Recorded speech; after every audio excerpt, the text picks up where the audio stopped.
जय गुरु जी की।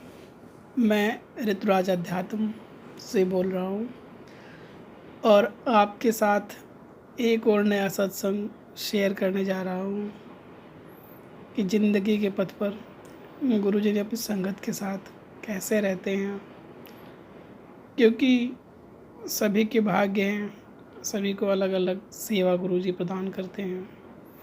तो आज एक और नया सत्संग है आशा जी का, तो मैं शुरू करता हूँ। आशा जी का सत्संग जो है वो उनके स्वास्थ्य गुरु जी ने कैसे ठीक किया, इस चीज़ के बारे में बता रही हैं कि जब वो गुरु जी के शरण में नहीं आई हुई थी तब उनके मस्तिष्क में खून के थक्के जमा करते थे, जिनसे उन्हें बहुत ज़्यादा चक्कर आते थे और उल्टियाँ आती थीं। मेरा इलाज चल रहा था, मैं बहुत सारी दवाइयाँ ले रही थी, एक दिन में 15 से 20 गोलियाँ तक, जिसके लिए मेरा शरीर फूल गया था और मैं असहनीय दर्द थी। अगर मैं दवाई की एक भी खुराक लेना भूल जाती थी तो मेरी हालत बहुत ज़्यादा बिगड़ जाती थी। फिर हमें गुरु जी के बारे में पता चला, हमने गुरु जी के दर्शन के लिए आना शुरू किया। गुरु को जब दर्शन अपने आप में ही बहुत शांतिदायक और मन को संतुष्ट करने वाला होता था। परम पूजनीय गुरु जी महाराज की उपस्थिति में बैठकर मैंने एक दिव्य अनुभव किया। हम बाहर की दुनिया भूल जाते थे और गुरु की शरण में कमलों में होने के कारण बहुत सारी खुशियाँ बढ़ जाती थी। ना कोई दिक्कत दिखती थी, ना ही कोई परेशानी और ना ही मन में कोई उलझन। मतलब आप कह सकते हो कि मैं संपूर्ण तरह से ठीक थी गुरु के सामने। जो भक्त हमें गुरु जी के पास लेकर आए थे, एक दिन उन्होंने मुझे अपना इतनी दवाई लेते थे और आंटी, तब मुझे एहसास हुआ कि एक भी दवाई नहीं ले रही फिर भी बिल्कुल ठीक हैं, क्योंकि वो भी पहले बहुत से बीमार रहा करते थे। गुरु जी के सर्वोत्तम हैं, उन्होंने न केवल मेरा उपचार किया परंतु मुझे यह एहसास भी नहीं होने दिया कि मेरा उपचार भी हो रहा। ऐसा केवल भगवान ही कर सकते थे और कोई नहीं। गुरुजी मनुष्य नहीं हैं, इसलिए कुछ विशेष सार्थक तक ही सीमित नहीं हैं। वह पृथ्वी पर भगवान ही हैं। वह हमें अपार आशीर्वाद देते हैं और कभी भी हमें यह एहसास नहीं कराते हैं कि उन्होंने हमारे लिए कितना किया। मैं अपनी ज़िंदगी के एक एहसानमंद हूँ और मेरे पास शब्द नहीं जिनसे मैं अपने गुरु को धन्यवाद अदा कर सकूं। उनके गुणगान असंख्य हैं और शब्द कम पड़ जाते हैं। मैं बस अपने हृदय की गहराई से ही कह सकती हूँ, धन्यवाद गुरु जी। क्योंकि गुरु जी ने मुझ पर एक एहसान किया हो तब तो कोई बात भी हो। एक बार हम घर से जा रहे थे कि अचानक बारिश होने लगी और हम रास्ते में भीगते हुए जा रहे थे। वो जानते होंगे कि हम पर छाता नहीं है और हम कुतुब मीनार तक ही पहुँचे थे कि बहुत ज़्यादा भीड़, ट्रैफिक सिग्नल दाएं बाएं मुड़ना होता था। उस चौराहे पर एक बहुत ही कम ऊंचाई वाला गोल चक्र है, जो लोग जाते हैं देखा भी होगा। उस दिन जब बत्ती हरी हुई, मैं उस गोल चक्कर के ऊपर जाने वाली ही थी कि मेरे पति ने मुझ पर गुस्सा करके चिल्लाए कि मुझे सावधान किया है। यदि भी अगर मैं गोल चक्कर के ऊपर से होकर जाती हूँ तो कोई अंतर या ऊंचाई ठीक नहीं है। और मैं चुप रही और वहाँ से आगे चल पड़ी। अगली बत्ती सदैव अपनी संगत के विद्यमान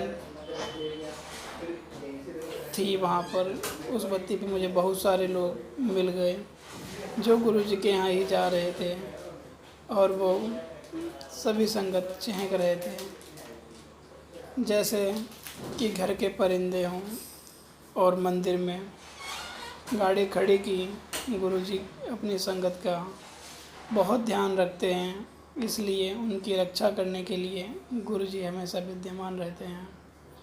गुरुजी सदैव सुनिश्चित कर लेते हैं कि उनके संगत को किसी तरह की हानि ना हो, क्योंकि एक तो मेरा स्वास्थ्य नहीं ठीक था, लेकिन जब संगत मिल गई तब मन एकदम बिल्कुल खुल गया और हम सब चहकते हुए, क्योंकि सभी की गाड़ी पे गुरुजी लिखा हुआ था।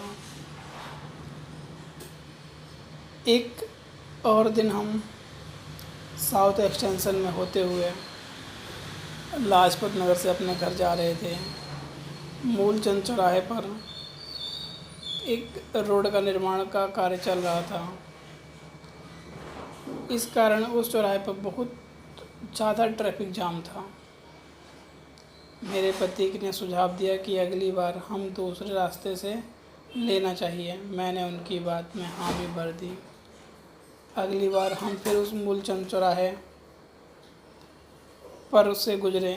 अपेक्षा के अनुसार वहाँ बहुत बड़ा ट्रैफिक जाम था, और एक छोटा सा फैसला जो हमने लिया था कि उससे 20-25 मिनट हमारे बच जाते हैं, जिस कारण मेरे पति मुझसे बहुत नाराज़ थे।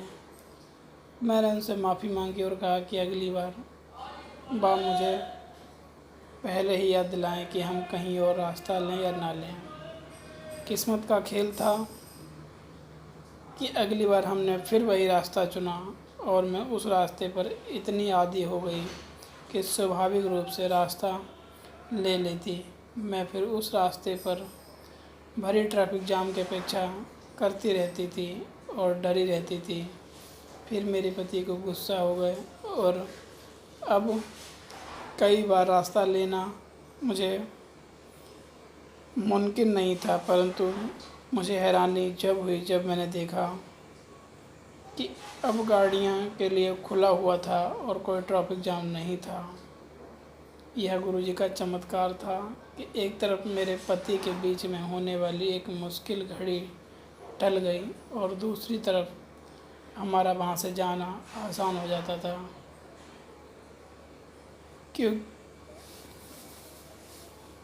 कि मुझे बाद में पता लगा कि जो मेरे पति थे, जिस रास्ते जाने के लिए कह रहे थे, उस रास्ते पर एक्सीडेंट हो चुका था, और वहाँ पर भी बहुत लंबा जाम था, जिस कारण उसमें बहुत तगड़े और भयंकर एक्सीडेंट हुए थे।